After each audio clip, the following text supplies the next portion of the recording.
I'm looking for something. Something I do not understand. 드디어라는 말이 너무 잘 어울리는 무려 15년 만에 후속 영화로 돌아온 트론 RS.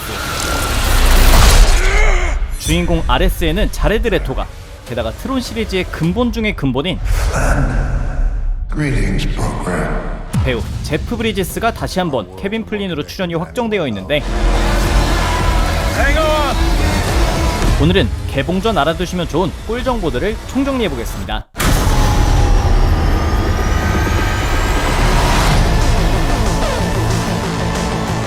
우선 혹시 모르는 분들을 위해 설명드리자면, 사실 이 시리즈는 1982년 트론이라는 영화에서 시작됐습니다. This is the key to a new order. 이후 첫 영화의 28년 만의 후속작이자 우리가 보통 기억하는 그 영화는 시리즈의 두 번째 작품인 트론 새로운 시작인데, 여기서 한 번 더 15년 만에 제작비 약 3천억 원을 태워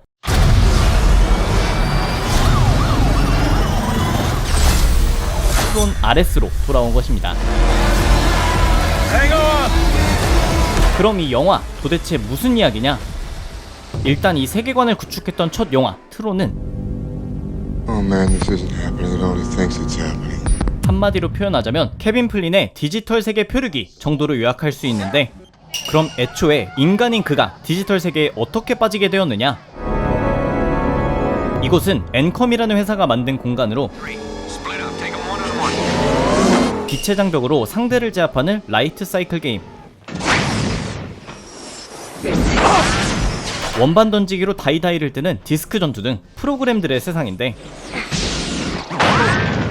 당시 엔컴을 이끄는 대표 딜린저라는 양반이 있었고, The boy detective is nosing around again. You're still looking for that old file. Can't you just appropriate it? 놈은 케빈 플린의 게임을 훔쳐 출시해버렸던 것인데, Presents Encom with fine video games. Dude, what is he now? Executive VP? Senior exec. Senior exec? 이후 그는 딜린저의 범행 증거를 찾기 위해 엔컴의 메인 컴퓨터에 침입한 것이었고, 이때 You shouldn't have come back, Flynn. Hey, it's the big master control program everybody's been talking about. MCP라고 불리는 AI 녀석이 동작했는데, 당시 엔컴엔 물질을 디지털로 변환시키는 장비가 있었기에 이를 이용해 그를 디지털 세계로 보내버린 것이었습니다. Oh man, this isn't happening. It only thinks it's happening. 그리고 그 속에서 여러 난관을 거친 끝에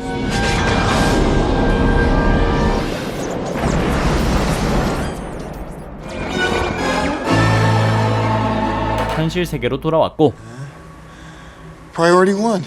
딜린저를 무너뜨릴 증거도 찾아낸 것. 그렇게 케빈 플린은 엔컴의 수장이 되며 영화는 해피엔딩으로 끝났지만, 28년 후 Good evening. Our lead story, Encom CEO and video game icon Kevin Flynn has disappeared. 돌연 실종된 그였습니다.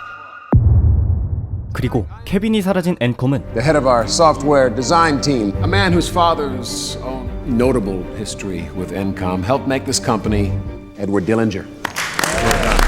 Well done. 1편의 악당인 에드워드 딜린저의 아들 에드워드 딜린저 주니어가 핵심 인력이 된 상황이었고, 이맘때쯤 실종된 케빈의 흔적을 찾던 것은 그의 아들 샘 플린. 먼지만 가득한 아버지의 작업실을 뒤지던 중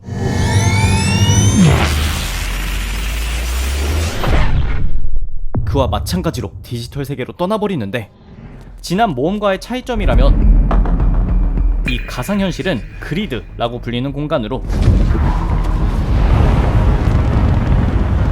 케빈 플린이 직접 구축한 세상이었습니다.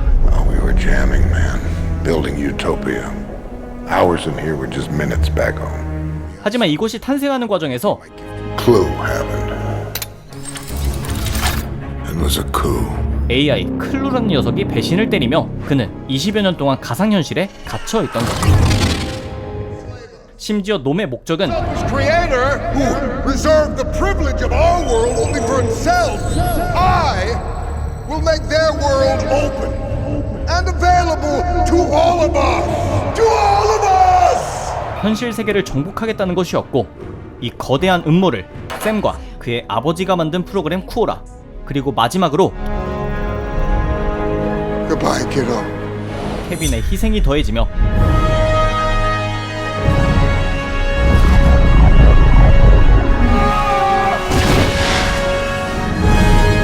클루는 파괴되고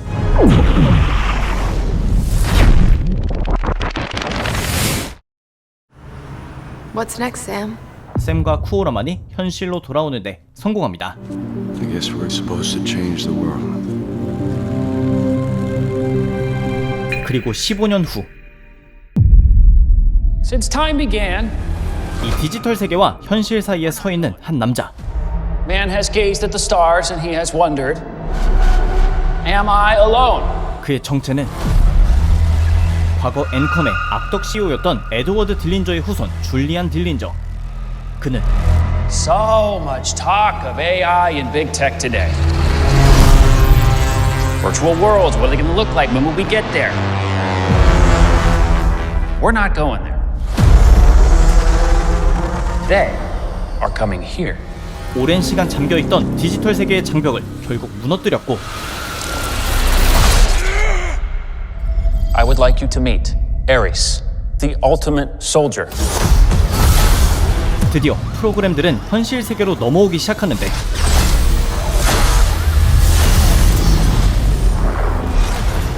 He's biblically strong, lightning fast, supremely intelligent. And if he is struck down on the battlefield,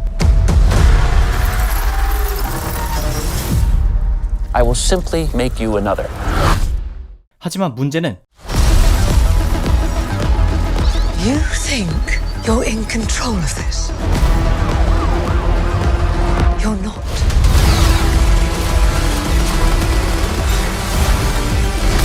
그들이 통제를 벗어나기 시작했다는 것. What are you? 그들은 분명 I'm looking for something.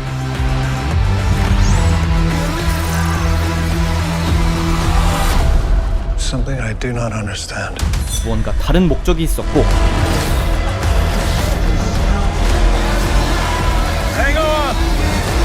이 위기의 순간에 A malfunctioning program who wants to live. Why is that? It's just a feeling. Fascinating.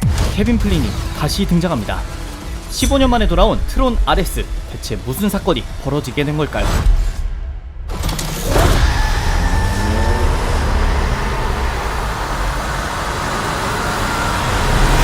까지가 예고편으로 확인할 수 있는 트론 아레스의 줄거리인데 여기에 인터뷰와 제작기 등으로 엿볼 수 있는 세부 내용은 트론 새로운 시작으로부터 14년이라는 세월이 흘렀고 결국 딜린저 가문은 앤컴에서 쫓겨난 상황입니다. 하지만 놈들은 딜린저 시스템이라는 회사를 세우고 디지털 세계의 자산을 현실 세계에 영구적으로 구현할 수 있는 퍼머넌스 코드를 두고 앤컴과 경쟁한다고 하는데 참고로 앤컴에서 이를 주도하고 있는 것은 천재 프로그래머 이브 킴이라는 새로운 캐릭터입니다.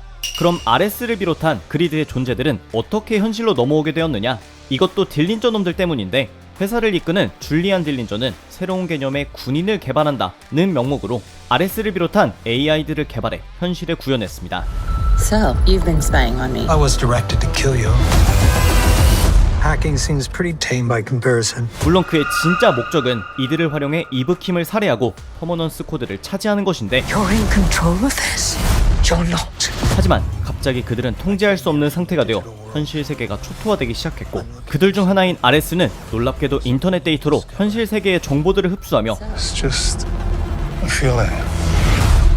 Fascinating. 줄리안 딜린저의 명령 체계에서 벗어나는 것을 넘어 자아를 확립하고 영혼에 대한 궁금증도 품기 시작하는데 What are you?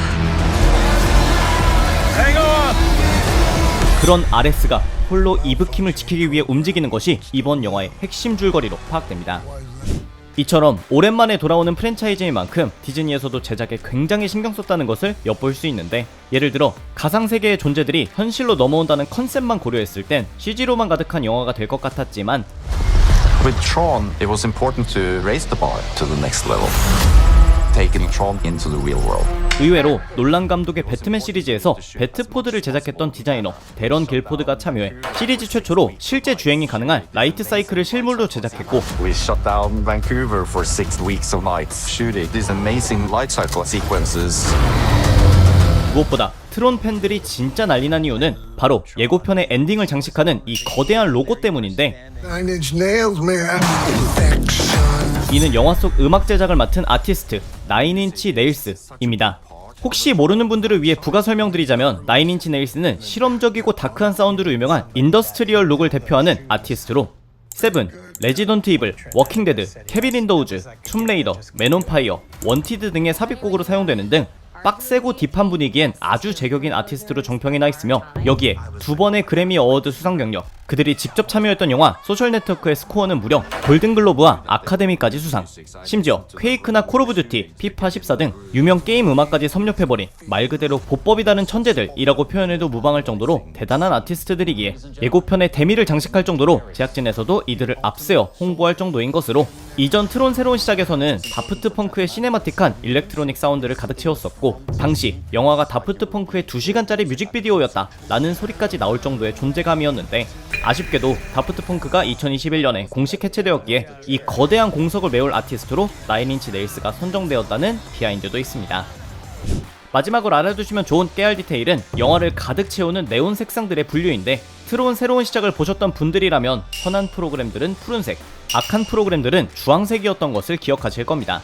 그리고 이번 작품의 예고편을 살펴보면 붉은색 집단과 푸른색 집단 간의 전쟁이 확인되는데 이는 줄리안 딜린저의 그리드에서 탄생한 붉은색들과 케빈 플린이 창조한 그리드에서 탄생한 푸른색들의 대립인 것이고 더 나아가 1982년 영화에 등장했던 엔컴이 제작한 최초의 디지털 세계도 등장하고 그곳에 최신 AI인 RS가 향한다는 소식도 있으니 사실상 이번 영화는 기존 트론 영화 속 요소들의 총집합이 이루어지는 이야기라고 할 수 있는 것입니다. 그럼 이쯤 되면 궁금할 법한 트론 새로운 시작의 결말부에 함께 어딘가로 떠났던 샘 플린과 쿠오라 또 지금은 대배우가 된 킬리언 머피 등의 출연을 기대할 수 있느냐인데 이에 대해선 제작자가 이번 영화는 기존 트론의 소프트 리부트 정도로 생각하면 좋겠다고 언급한 점, 또 일부 배우들은 이 작품으로 돌아오기를 원치 않아 했다는 점도 밝혔지만 관객들을 위한 서프라이즈가 있다고는 언급을 했기에 올 10월 역대 최고 제작비를 때려놓은 트론 RS를 극장에서 직접 확인해보시기 바랍니다.